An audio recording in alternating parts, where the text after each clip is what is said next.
ত্রিপুরা বিলুপ্তপ্রাপ্ত ঐতিহ্যবাহী বাদ্যযন্ত্র চৌংপেংকে এবার জাতীয় মঞ্চে বিশেষ স্বীকৃতি জানিয়েছেন প্রধানমন্ত্রী নরেন্দ্র মোদী।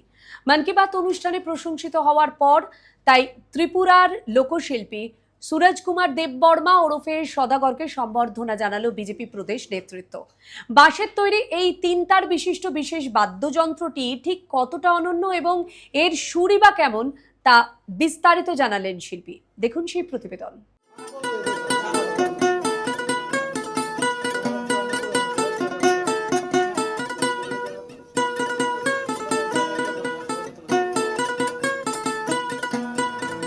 ত্রিপুরায় ঐতিহ্যবাহী 3 তার বিশিষ্ট বাঁশের বাদ্যযন্ত্র চৌংপেং।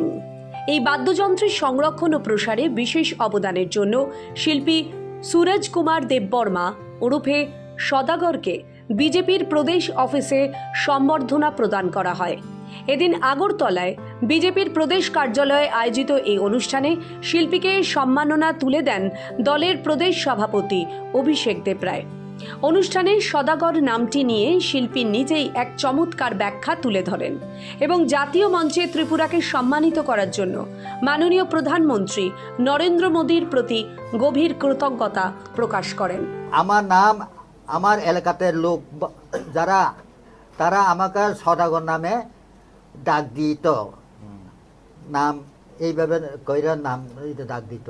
তবে আসল নাম হলো কাগজপত্রে সূর্যকুমার দেববর্মা।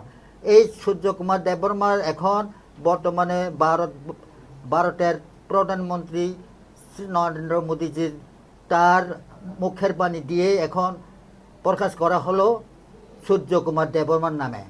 তাহলে আমার আর চিন্তার কারণ নাই, ভারতবাসী সবাই সূর্যকুমারকে চিনতে পারবো। সম্বর্ধনা অনুষ্ঠানে চৌংপেং এর সুরে মুগ্ধ করেন সদাগর। পাশাপাশি নিজের পরিচয় নিয়েও এক ভিন্ন ব্যাখ্যা তুলে ধরেন তিনি। সুরজ কুমার দেববর্মার নাম হলেও কেন সবাই তাকে সদাগর নামে চেনেন সেই গল্প শোনান উপস্থিত সকলকে। যদি হাসায় তাহলে আমি হাসতে পারি, সে যদি কাঁদায় তাহলে আমি কাঁদতেই হবে, তার উপর সব কিছু। প্রদেশ সভাপতি অভিষেক দেবরায় শিল্পীর প্রশংসা করার পাশাপাশি জানান, এই যে কৃষ্টি সংস্কৃতি সূর্যকুমার দেববর্মা, যেখানে সদাগর নামে সবাই চেনেন, উনি কয়েক দশক যাবৎ ওনার কৃষ্টি সংস্কৃতিকে ধরে রেখেছেন এবং এই যে ধরে রেখেছেন এটাকে সবার সামনে তুলে ধরা। শুধু দিল্লি থেকে আমাদের টাকার জোলার একজন চম্পেং যার কৃষ্টি সংস্কৃতিকে ধরে রেখেছে এবং এটাকে প্রমোট করা, এটা সত্যি একটা মানে আনন্দের বিষয়। আমরাও তো এখানে বসে জানতাম না যেটা মোদীজি জেনেছে। এটাই তো মন কি বাতের মাধ্যমে উনি যে মানে হারিয়ে যাওয়া সংস্কৃতি এবং কোনো ভালো কিছু বা কোনো যে সমস্ত জিনিস মানুষকে উৎসাহ প্রদান করে, ইনোভেটিভ কিছু জিনিস, এগুলো মন কি বাতের মাধ্যমে সারা ভারতবর্ষের মানুষকে তুলে ধরেছে। অন্যদিকে মুখ্যমন্ত্রী ডক্টর মানিক সাহা বলেন, মন কি বাত অনুষ্ঠানে প্রধানমন্ত্রী নরেন্দ্র মোদী চৌংপেং এর সংরক্ষণ ও প্রসারে সদাগরের নিরলস প্রচেষ্টার কথা তুলে ধরেছেন।